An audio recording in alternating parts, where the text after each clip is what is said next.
Okay mga pap, short video lang no. Tips lang to sa mga naka D-type, okay? So, sa mga magkakapit ng D-type, no, sa mga tips ko lang, no. Kapag nagkakabit kayo, siguraduhin nyo dito sa intake manifold, yan, sa part na yan, tinuturo ng daliri ko, no. Sa part na yan, medyo malabo, yan. Ito, chichikin nyo ito. Yung ito kasing part na to, ito itong hinahawakan ko ay vacuum hose yan, no. Kailangan yan hindi yan nahihila, hindi nahahatak hanggat maaari, dapat intact yan, no. Kung papansin mo, meron yan, dinikitan ko siya ng liquid gasket, lagyan ko yan kasi nga kapag may singaw yan, isa yan sa magiging problema.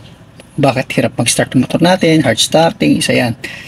Tapos syempre ang kinunik ko yan dito kasi buhay pa yung aking sa emission, no. Ito to, yan, dito ko sa kinabit na makikita nyo yan.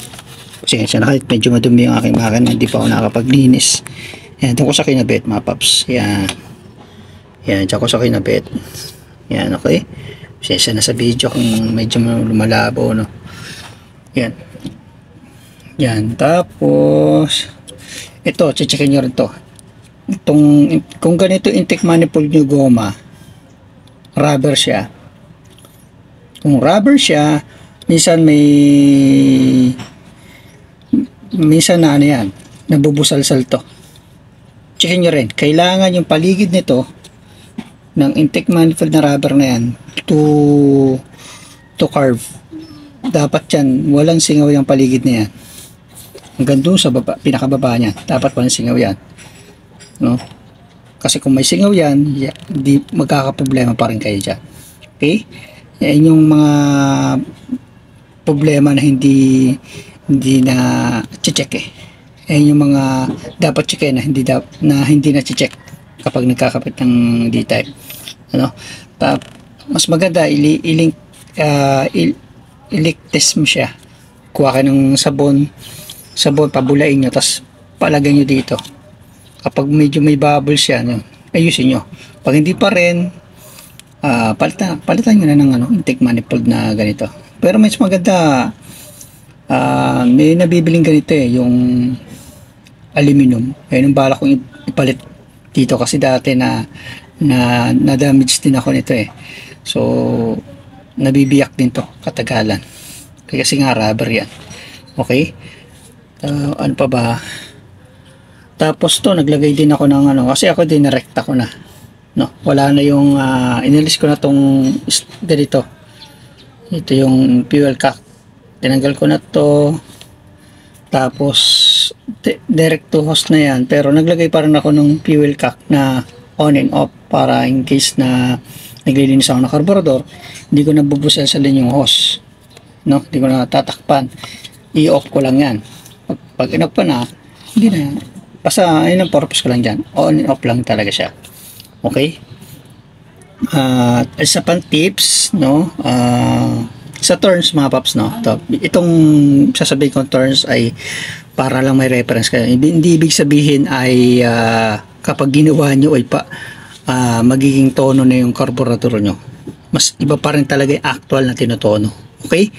Ang turns na nagawa ko dito, kasi pag nagtutono nga ako, no, hindi ko siya talaga binibilang. So naglinis ako nung nakarang araw, binilang ko yon, nasa 3 turns na ginawa ko, okay, na napihit ko, okay. Tapos sa idle naman, ito yung pinaka-idle, yan, tansyahin nyo lang hanggat maaari, nasa 1000 rpm lang yung ng makina, nasa 1000 rpm lang. Kasi pag tumaas pa doon sa 1000 rpm, lalakas na kayo sa gas, okay. Mararamdaman nyo naman yan kapag mataas yung minor, isa rin yan sa nagpapataas ng gas, okay. Dapat sakto lang yung minor, okay. Ano pa ba? Tapos dito rin yung sa airbox, dapat siya walang singaw, intact pa rin, okay. Kasi iba kasi kung ano-anong pinaggagawa, tinatapal, singaw pa rin, kaya nagkakaroon ng problema, Okay? Tapos na pa yung sa pipe. Ito. So, nakikita nyo sa ilalim yan. Wait lang. Ay, sa pipe mga paps. Sa tambucho. Chichikin nyo rin yan. Yan. Chichikin nyo rin yung part na yan sa tambucho. Di ko maipakita. Wait lang. Yan. Yan, nakikita nyo mga paps yan. Yan. Sa tambucho na yan. Sa tambucho na yan mga paps. Chichikin nyo rin yan. Kasi minsan sumisingaw yan. Kapag singaw yon, kakaroon din tayong problema. Hindi natin mapatino. At minsan hindi natin makuha yung saktong tono. So ayun lang mga paps. Saka isa pa. Yan. Ito pa. Yan. Nga papansin nyo, ito yung breather hose. Yan. Nag-DIY lang ako. Nilagay ko lang to na itong filter na to for oil catcher. Para dito lang na-imbak yung mga langis na inilalabas ng breather. Hindi na siya makakarating dun sa airbox. No? Iba bumibili ng ng oil catcher. May oil catcher ako dati, mas malaki pa dito. So, napuno na kasi yon. Kaya, ito na muna for the meantime. Pero papalitan ko ito.